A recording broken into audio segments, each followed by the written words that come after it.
ਸਤਿ ਸ਼੍ਰੀ ਅਕਾਲ ਜੀ ਸਾਰਿਆਂ ਨੂੰ। ਮੈਂ ਜਸਪਾਲ ਅੱਜ ਫਿਰ ਹਾਜ਼ਰ ਹਾਂ ਤੁਹਾਡੇ ਨਾਲ ਲੁਧਿਆਣੇ ਤੋਂ। ਕੁਝ ਇੱਕ ਦੋ ਚਾਰ ਗੱਲਾਂ ਸਾਂਝੀਆਂ ਕਰਨੀਆਂ ਸੀ ਤੇ ਕੁਝ ਕਹਿਣੀਆਂ ਵੀ ਸੀ। ਸਾਂਝੀਆਂ ਕੀ ਕਰਨੀਆਂ ਨੇ, ਸਭ ਤੋਂ ਪਹਿਲੇ ਤੇ ਜਿਵੇਂ ਕਿ ਤੁਹਾਨੂੰ ਮੈਂ ਕਹਿਣਾ ਚਾਹੁੰਦਾ ਸੀ ਕਿ ਜੋ ਇਸ ਟਾਈਮ ਕਰੋਨਾ ਵਾਇਰਸ ਚੱਲ ਰਿਹਾ, ਕਰੋਨਾ ਵਾਇਰਸ ਦੀ ਜੋ ਤੁਸੀਂ ਹਾਲਾਤ ਦੇਖਦੇ ਪਏ ਹੋ, ਸਥਿਤੀ ਦੇਖਦੇ ਪਏ ਹੋ, ਔਰ ਜੋ ਇਹਦਾ ਪ੍ਰਕੋਪ ਚੱਲਦਾ ਪਿਆ, ਤੁਹਾਡੀ ਕੰਟਰੀ ਸਾਡੀ ਕੰਟਰੀ, ਤੁਹਾਡੀ ਸਿਟੀ ਸਾਡੀ ਸਿਟੀ ਲਗਭਗ ਇਕੁਅਲੀ ਹੈਗਾ ਜਾਂ ਕਿਤੇ ਵੀ ਥੋੜਾ ਜਿਹਾ ਘਟਦਾ ਵੱਧਦਾ ਹੈਗਾ। ਤੇ ਮੈਂ ਕਹਿਣਾ ਤੁਹਾਨੂੰ ਇਹ ਚਾਹੁੰਦਾ ਸੀ ਕਿ ਜੋ ਤੁਹਾਡੇ ਲਈ ਇੱਕ ਅਸੀਂ ਮੈਂ ਅਪੀਲ ਕਰਨਾ ਹੈ, ਕਹਿਣਾ ਕੀ ਚਾਹੁੰਦਾ ਸੀ, ਇੱਕ ਅਪੀਲ ਕਰਨ ਆਇਆ। ਇੱਕ ਅਪੀਲ ਦਾ ਮਕਸਦ ਹੈ ਕਿ ਅਸੀਂ ਦੇਖਦੇ ਪਏ ਹਾਂ ਕਿ ਗਵਰਨਮੈਂਟ ਨੇ ਲਾਕਡਾਊਨ ਤੇ ਕੀਤਾ ਹੀ ਕੀਤਾ, ਨਾਲ ਕਰਫਿਊ ਵੀ ਲਗਾਉਣਾ ਪਿਆ ਉਹਨਾਂ ਨੂੰ, ਇਸ ਕਰਕੇ ਕਿ ਜੋ ਵੀ ਅਸੀਂ ਕਰ ਰਹੇ ਹਾਂ ਮਤਲਬ ਕਿ ਕਰਫਿਊ ਲੱਗਣ ਦੇ ਬਾਅਦ ਵੀ, ਲਾਕਡਾਊਨ ਹੋਣ ਦੇ ਬਾਅਦ ਵੀ ਅਸੀਂ ਗਵਰਨਮੈਂਟ ਨੂੰ ਕੋਆਪਰੇਟ ਸਿਰਫ 10% ਘੱਟ ਕਰ ਰਹੇ ਹਾਂ। 90% ਤੇ ਕਰ ਰਹੇ ਹਾਂ, ਪਰ 10% ਹੋਰ ਕਿਉਂ ਨਹੀਂ ਕਰ ਰਹੇ? 10% ਹੋਰ ਦਾ ਮਤਲਬ ਹੁੰਦਾ ਹੈ ਕਿ ਬੇਫਜ਼ੂਲ ਦੀ ਆਵਾਜਾਈ, ਘੁੰਮਣਾ ਫਿਰਨਾ, ਆਣਾ ਜਾਣਾ। ਮੈਨੂੰ ਇਹ ਵੀ ਪਤਾ ਕਿ ਕਿਸੇ ਨੂੰ ਦੁੱਖ ਸੁੱਖ ਹੋ ਸਕਦਾ ਹੈ, ਕਿਸੇ ਨੂੰ ਮੈਡੀਸਨ ਵੀ ਚਾਹੀਦੀ ਹੋ ਸਕਦੀ, ਕਿਸੇ ਨੂੰ ਕੋਈ ਗਰੋਸਰੀ ਵੀ ਚਾਹੀਦੀ ਹੈ, ਕਿਸੇ ਨੂੰ ਖਾਣੇ ਪੀਣੇ ਦਾ ਸਮਾਨ ਵੀ ਚਾਹੀਦਾ। ਬਟ ਉਸ ਦੇ ਬਾਵਜੂਦ ਵੀ ਮੈਂ ਕਈ ਲੋਕਾਂ ਨੂੰ ਫੀਲ ਕਰਦਾ ਕਿ ਜੋ ਕਿ ਜਿਵੇਂ ਅਸੀਂ ਨਿਊਜ਼ ਦੇਖਦੇ ਹਾਂ ਕਿ ਕੋਆਪਰੇਸ਼ਨ ਨਹੀਂ ਹੈ, ਕੋਆਪਰੇਸ਼ਨ ਬਹੁਤ ਘੱਟ ਹੈ। ਆਖਿਰ ਅਸੀਂ ਆਪਣੇ ਪ੍ਰਾਈਮ ਮਿਨਿਸਟਰ ਨਾਲ ਖੜੇ ਕਿਉਂ ਨਹੀਂ ਹੋ ਰਹੇ? ਜੋ ਸਾਡੇ ਪ੍ਰਾਈਮ ਮਿਨਿਸਟਰ ਮੋਦੀ ਜੀ ਨੇ, ਉਹਨਾਂ ਦੇ ਕਹੇ ਦੇ ਅਨੁਸਾਰ ਸਾਨੂੰ ਘਰ ਵਿੱਚ ਹੀ ਸਟੇ ਕਰਨਾ ਚਾਹੀਦਾ। ਆਖਿਰ ਅਸੀਂ ਕਿਉਂ ਨਹੀਂ ਕਰਨਾ ਚਾਹੁੰਦੇ? ਸਾਡਾ ਕੋਈ ਤੇ ਮਨ ਦੀ ਭਾਵਨਾ ਹੋਏਗੀ ਨਾ ਕਿ ਅਸੀਂ ਇਸ ਕਰਕੇ ਨਹੀਂ ਕਰ ਰਹੇ। ਜਾਂ ਤਾਂ ਸਾਨੂੰ ਮੋਦੀ ਬੁਰਾ ਲੱਗ ਰਿਹਾ, ਜਾਂ ਅਸੀਂ ਮੋਦੀ ਦੀ ਗੱਲ ਨਹੀਂ ਮੰਨਣਾ ਚਾਹੁੰਦੇ। ਇਹਦੇ 'ਚ ਮੋਦੀ ਦਾ ਪਰਸਨਲ ਕੀ ਬੈਨੀਫਿਟ ਹੈ? ਤੁਸੀਂ ਆਪ ਇੱਕ ਵਾਰ ਦਿਲ ਨੂੰ ਆਪਣੇ ਪਲਾਨ ਕਰਕੇ ਦੱਸੋ ਕਿ ਇਹਦੇ 'ਚ ਮੋਦੀ ਜੀ ਦਾ ਆਪਣਾ ਪਰਸਨਲ ਪ੍ਰੋਫਿਟ ਕੀ ਹੈ? ਆਖਿਰ ਤੇ ਸਾਨੂੰ ਹੀ ਆਪਣੀ ਲਾਈਫ ਦੀ ਕੇਅਰ ਕਰਨੀ ਹੈ। ਇਹ ਤਾਂ ਗੱਲ ਤੁਸੀਂ ਵੀ ਸਮਝਦੇ ਹੋ ਕਿ ਸਾਨੂੰ ਲਾਈਫ ਦੀ ਕੇਅਰ ਕਰਨ ਵਾਸਤੇ ਕਿਸੇ ਦੇ ਇੰਸਟਰਕਸ਼ਨ ਦੀ ਲੋੜ ਪਵੇ। ਮੈਨੂੰ ਤਾਂ ਨਹੀਂ ਲੱਗਦਾ ਕਿਉਂ ਐਸਾ ਹੈ। ਫਿਰ ਵੀ ਅਸੀਂ ਕੋਆਪਰੇਟ ਨਹੀਂ ਕਰ ਰਹੇ। ਇਹਦੇ 'ਚ ਮੈਂ ਤੁਹਾਨੂੰ ਕੁਐਸਚਨ ਨਹੀਂ ਕਰ ਰਿਹਾ, ਤੁਹਾਡੇ ਤੋਂ ਸਵਾਲ ਦੀ ਵੀ ਇੱਛਾ ਨਹੀਂ ਰੱਖ ਰਿਹਾ, ਬਟ ਐਟਲੀਸਟ ਤੁਹਾਨੂੰ ਇਹਨਾਂ ਤੇ ਦੱਸਣਾ ਚਾਹੁੰਦਾ, ਇਹਨਾਂ ਤੇ ਵਰਡਸ ਯੂਜ਼ ਕਰਨਾ ਚਾਹੁੰਦਾ ਕਿ ਆਖਿਰ ਅਸੀਂ ਕਿਉਂ ਨਹੀਂ ਕਰ ਰਹੇ। ਇਹਦੇ 'ਚ ਕੁਝ ਵਿਸ਼ੇਸ਼ ਲੋਕ ਜੋ ਮੋਦੀ ਦੇ ਤੇ ਕਾਫੀ ਐਂਟੀ ਨੇ। ਮੈਨੂੰ ਇਹ ਨਹੀਂ ਸਮਝ ਆਉਂਦਾ ਕਿ ਉਹ ਮੋਦੀ ਜੀ ਦੇ ਖਿਲਾਫ ਰਿਐਕਟ ਕਿਉਂ ਕਰ ਰਹੇ ਨੇ, ਓਵਰ ਰਿਐਕਟ ਕਿਉਂ ਕਰ ਰਹੇ ਨੇ। ਕਿ ਉਹ ਸਾਡੇ ਲਈ ਕੋਈ ਮਾੜਾ ਸੋਚ ਰਹੇ ਨੇ? ਕਿ ਸਾਡੇ ਧਰਮ ਵਿਸ਼ੇਸ਼ ਲਈ ਮਾੜਾ ਸੋਚ ਰਹੇ ਨੇ, ਜਾਂ ਸਾਡੇ ਲਈ ਉਹ ਮਾੜਾ ਕਰ ਰਹੇ ਨੇ? ਐਸਾ ਕੁਝ ਨਹੀਂ ਕਰ ਰਹੇ। ਇਹ ਸਿਰਫ ਆਪਣੀ ਸੋਚ ਹੈਗੀ ਏ। ਅਗਰ ਅੱਜ ਅਸੀਂ ਆਪਣੇ ਸਮਾਜ ਨੂੰ, अपनी गवर्नमेंट ਨੂੰ कोऑपरेट नहीं करते, अगर हम अपने समाज को, अपनी गवर्नमेंट को सपोर्ट नहीं करते, तो बताइए नुकसान आज किसका हो रहा है?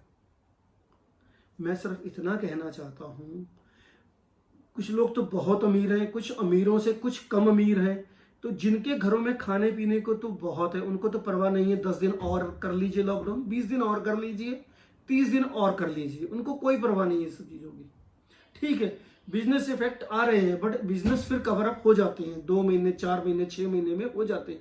बट इस समय उनके हालात सोचिए जिनके घर में खाने के लिए नहीं है, और खाने के लिए भी वो वेट करते हैं कि कोई बांटने वाला आएगा, कोई देने वाला आएगा, हम उससे लेंगे, चाहे उससे हम डबल ले रहे हैं, चाहे हमें 1 टाइम का मिल रहा है, चाहे 3 टाइम।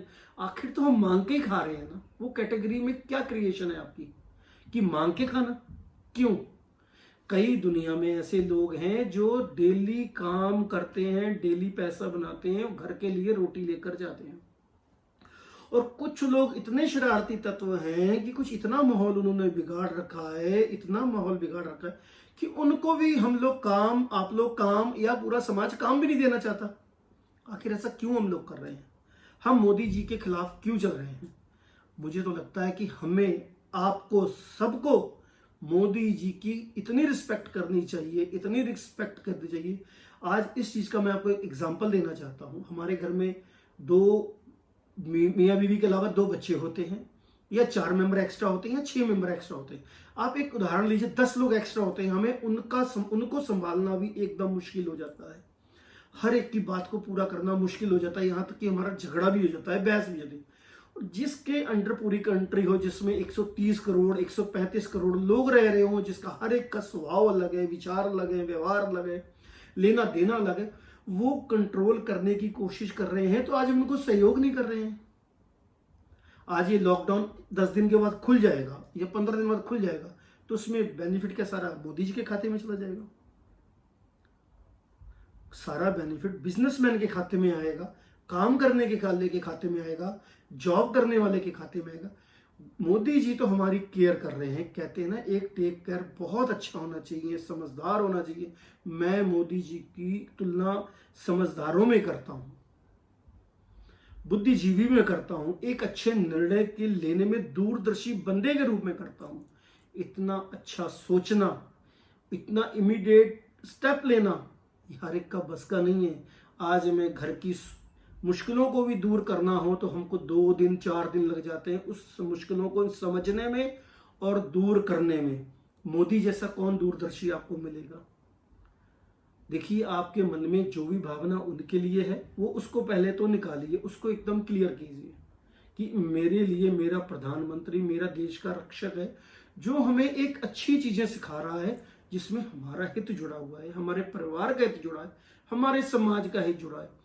आज आपके राज्य में आपके सीएम जो हैं आपको डॉक्टर्स भेजते हैं आपकी हेल्थ के लिए, आपकी मेडिकेशन के लिए, आप उनको पत्थर मारते हैं, आप उनके ऊपर थूकते हैं, आप उनको डंडों से मारकर घायल करते हैं। आखिर इसका कोई रीजन तो आपने ढूंढा होगा ना, आखिर क्यों, कि हम ऐसा क्यों कर रहे हैं? क्या आपको अपनी जिंदगी नहीं प्यारी है? अगर यही गवर्नमेंट ऐलान कर दे कि उन एरियो में नहीं जाना है जो इस तरीके उपद्रवी हमारे साथ व्यवहार करते हैं, उनकी गलियों को वहीं पर ब्लॉक कर देना है, उनको बाहर भी नहीं आने देना है, तो आप समझिए कि उस एरिया का क्या हाल हो जाएगा। क्या आप चाहते हैं कि वो समय आए? क्या आप सोचते हैं कि वो समय आए? अगर नहीं सोचते हैं, नहीं चाहते हैं, तो कृपया मेरी आपसे हाथ जोड़कर अपील है, गुजारिश है कि गवर्नमेंट को, मोदी जी को सपोर्ट कीजिए। ये वो अपने लिए पर्सनल नहीं कर रहे हैं, ये हमारे और आपका सबके लिए, सबके भले के लिए कर रहे हैं। कृपया उनका साथ दीजिए, उनके साथ जुड़िए और उनकी भावनाओं को समझिए। मोरल ऑफ द स्टोरी जिसको कहते हैं कि हमने सारा कुछ कहने के बाद क्या कहना है, मैं उस पूरी डिटेल के साथ एक आपको छोटा सा स्टेप देता हूँ। कृपया घरों में रहिए, हेल्दी रहिए, गवर्नमेंट के दिशा निर्देश के अनुसार चलिए, मोदी जी को समझिए, उनके करने जो वो आपसे इतना अच्छा कर रहे हैं उसको समझिए, जो आपको मेडिकेट करना चाहते हैं उनको समझिए, उनकी भावनाओं को समझिए। छोटी छोटी चीज़ों को समझेंगे तो हम एकजुट होकर मुट्ठी बन के साथ रहेंगे, जल्दी जीतेंगे, और भगवान ने चाहा तो बहुत जल्दी जीतेंगे, और हम फिर अपने स्टोर पे जाएंगे, फिर अपनी जॉब पर जाएंगे, फिर अपनी दिहाड़ी पर जाएंगे, वैसे ही खुशहाल हो जाएंगे। बहुत बहुत शुक्रिया आपका, आपने मुझे इतना समय दिया। अपील यही है, कृपया कृपया मोदी जी का साथ दीजिए, अपनी गवर्नमेंट का साथ दीजिए।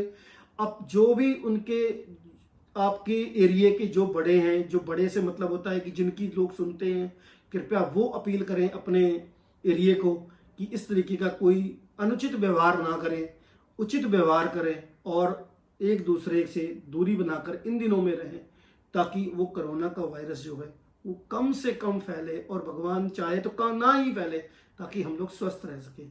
बहुत बहुत शुक्रिया आपका। फिर मिलते हैं जल्दी आपके साथ किसी और बातचीत के लिए। धन्यवाद।